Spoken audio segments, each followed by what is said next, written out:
సంక్రాంతికి వస్తున్నాం సినిమాతో తెలుగు ప్రేక్షకుల హృదయాలను గెలుచుకున్న బుల్లిరాజు ఇప్పుడు టాలీవుడ్ లో హాట్ టాపిక్ గా మారాడు.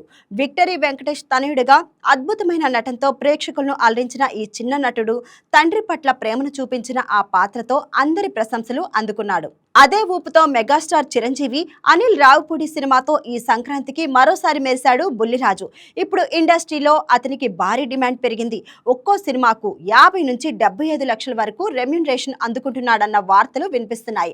చైల్డ్ ఆర్టిస్టుల్లో ఇది అత్యధిక పారితోషికాల్లో ఒకటిగా సినీ వర్గాలు చెప్తున్నాయి. కానీ ఈ విషయంపై బుల్లిరాజు ఏమంటున్నాడంటే, నాకు నా రెమ్యునరేషన్ గురించి ఏమీ తెలియదు, అన్ని నాన్న చూసుకుంటారు అని సింపుల్ గా చెప్తున్నాడు. పాకెట్ మనీగా నెలకు సుమారు 400 రూపాయలు మాత్రమే తీసుకొని ఆ డబ్బులను జాగ్రత్తగా డబ్బాలో దాచుకుంటాడట.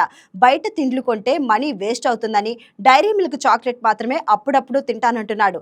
స్టార్ స్టేటస్ ఉన్నా కూడా సింప్లిసిటీతో అందరినీ గెలుచుకుంటున్న బుల్లిరాజు భవిష్యత్తులో టాలీవుడ్ కు మరో స్టార్ గా మారడం ఖాయమంటున్నారు సినీ విశ్లేషకులు.